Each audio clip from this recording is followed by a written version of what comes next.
మనం రోజూ పేపర్ తెరవగానే ఏం చూస్తాం? పెద్ద పెద్ద హెడింగ్స్, కొందరి ఫోటోలు. ఇంతకీ ఆ వార్తల వెనకసలు కథేంటి? ఆ కనిపించే ముఖాలు ఎవరివి? పదండి, ఈరోజు మన పత్రికల్లోని వార్తల పొరలు విడదీసి చూద్దాం. అసలు ఎవరి గొంతు వినిపిస్తుందో తెలుసుకుందాం. అవును. అసలు మనం రోజూ చదివే ఈ న్యూస్ పేపర్లు దేన్ని చూపిస్తున్నాయి? మన సమాజాన్ని ఉన్నది ఉన్నట్టుగా అద్దం పడుతున్నాయా? లేకపోతే కేవలం అధికారంలో ఉన్న కొద్దిమంది ప్రపంచాన్ని మాత్రమే మన కళ్ల ముందు ఉంచుతున్నాయా? ఇది చాలా ముఖ్యమైన ప్రశ్న. దీనికి సమాధానం వెతుకుదాం రండి.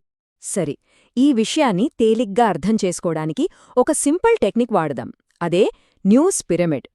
ఈ పిరమిడ్ సహాయంతో వార్తల్ని ఎలా నిర్మిస్తున్నారో, అందులో ఎవరికి ఎంత ప్రాధాన్యత ఇస్తున్నారో చాలా స్పష్టంగా చూడొచ్చు.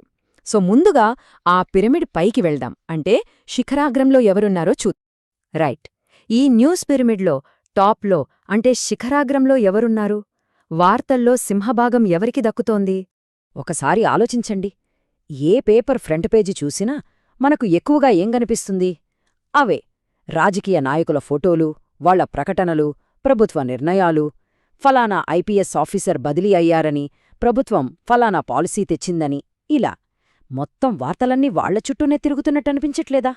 ఇప్పుడు ఈ నంబర్స్ చూడండి. షాకింగ్గా అనిపించొచ్చు. దాదాపు 85% వార్తల కవరేజ్ కేవలం రాజకీయ నాయకులు, ఉన్నత వర్గాల గురించే.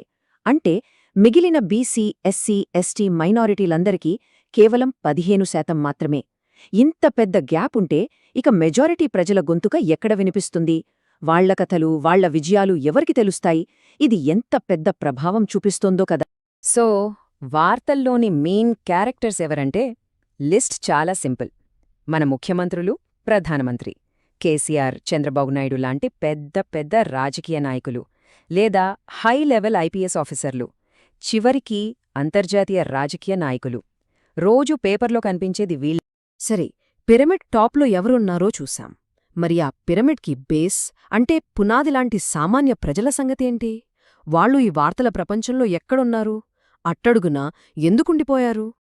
ఫ్రంట్ పేజీలో మెరిసే వార్తలు దాటి లోపలి పేజీల్లోకి వెళితే తప్ప మనకు మెజారిటీ ప్రజల గొంతు వినిపించదు. కాని అక్కడ కూడా ఆ వార్తలను వెతుక్కోవాల్సొస్తోంది. అసలు వాళ్ల గురించి ఎక్కడ రాస్తున్నారు? ఎక్కడ కనిపిస్తున్నారు? ఇదిగోండి అసలు విషయం. కేవలం 10-15% జనాభాలో మెజారిటీ అయిన బీసీ, ఎస్సీ, ఎస్టీ, మైనారిటీ వర్గాలకు వార్తల్లో దొరుకుతున్న స్థానం ఇంతే. ఎంత విచిత్రం కదా! మెజారిటీ ప్రజల వార్తలు మైనారిటీ వార్తలుగా మారిపోయాయి. సరే, ఆ కొంచెం చోటిస్తున్నారు కదా, మరి అందులో వాళ్ళని ఎలా చూపిస్తున్నారు? ఎప్పుడైనా గమనించారా? 1 ప్రభుత్వ పథకాల లబ్ధిదారులుగా, 2 ఏదైనా సమస్య మీద నిరసన చేసే ఆందోళనకారులుగా, 3 ప్రభుత్వం మీద ఆధారపడ్డవాళ్లుగా, లేదా ఏదైనా నేరం జరిగినప్పుడు వార్తల్లో కనిపిస్తారు, లేదంటే వాళ్ల కుల సంఘాల మీటింగులు, పండుగలప్పుడు. అంతే. వాళ్లని సొంతంగా సాధించిన వాళ్లుగా, నాయకులుగా ఎప్పుడూ చూపించరు. ఎప్పుడూ తీసుకునేవాళ్లుగానే చూపిస్తారు తప్ప ఇచ్చేవాళ్లుగా కాదు. వార్తల్లో ఇచ్చే స్థానం మాత్రమే కాదు, వాడే భాష కూడా చాలా ముఖ్యం. కొన్ని పదాలు కొందరికి అధికారాన్ని కట్టబెడితే, మరికొన్ని పదాలు ఇంకొందరిని బలహీనులుగా చూపిస్తాయి. ఆ అధికార భాష ఎలా ఉంటుందో చూద్దాం. ఇక్కడ ఈ పదాల మధ్య తేడా చూడండి. ఉన్నత వర్గాల గురించి రాసేటప్పుడు అధినేతలు, విధాన నిర్ణేతలు, ప్రముఖులు, పెట్టుబడిదారులు ఇలా ఎంత పవర్ఫుల్ పదాలు వాడుతున్నారో, అదే సామాన్య ప్రజల దగ్గరకొచ్చేసరికి పేదలు, లబ్ధిదారులు, అణగారిన వర్గాలు, గిరిజనులు అంటే వాళ్లకు వాళ్లుగా ఏమీ లేరని, ఎవరో ఇచ్చే సహాయం మీద ఆధారపడి బతుకుతున్నారని చెప్పకనే చెప్తున్న ఈ పదాలు. ఈ భాష మన ఆలోచన విధానాన్ని ప్రతిరోజూ ప్రభావితం చేస్తూనే ఉంటుంది. సరే, ఇదంతా చూశాక ఈ న్యూస్ పిరమిడ్ మనకు ఫైనల్గా ఏం చెప్తోంది?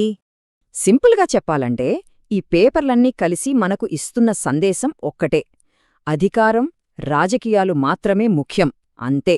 మిగతా విషయాలన్నీ, మిగతా ప్రజలందరూ సెకండరీ. వాళ్ల వార్తలు వచ్చినా అవి కేవలం సంక్షేమ పథకాల గురించో, సమస్యల గురించో ఉంటాయి తప్ప వాళ్లను దేశాన్ని నడిపించే భాగస్వాములుగా ఎప్పుడూ చూపించవు. అంటే మన న్యూస్ పిరమిడ్ ఇప్పుడు పూర్తయింది. ఒకసారి దీన్ని చూస్తే అసలు పిరమిడ్కి, ఈ న్యూస్ పిరమిడ్కి ఉన్న తేడా తెలుస్తుంది. సాధారణంగా పిరమిడ్కి బేస్ చాలా పెద్దగా ఉంటుంది, అక్కడ ఎక్కువ మంది ప్రజలుంటారు. పైకి వెళ్లే కొద్దీ తక్కువ మందుంటారు. కాని మన వార్తల పిరమిడ్ తలకిందులుగా ఉంది. పైనున్న కొద్దిమందే మొత్తం స్థలాన్ని ఆక్రమించేశారు. కింద ఉండాల్సిన మెజారిటీ ప్రజలు మాత్రం ఎక్కడో అంచులకు పరిమితమైపోయారు. ఇదే మన మీడియాలో కనిపిస్తున్న చిత్రం. ఈ మొత్తం విశ్లేషణ తర్వాత మన ముందు ఒక్కటే పెద్ద ప్రశ్న మిగిలింది. మన వార్తాపత్రికలు సమాజాన్ని ఉన్నది ఉన్నట్టుగా చూపిస్తున్నాయా, లేక అవి ఒక రకమైన సమాజాన్ని నిర్మిస్తున్నాయా? ఈ ప్రశ్న గురించి ఆలోచిస్తూ రేపటి పేపర్ చదివి చూడండి. అప్పుడు వార్తల వెనుకున్న అస్సలు కథలు మనకు మరింత బాగా అర్థమవుతాయి.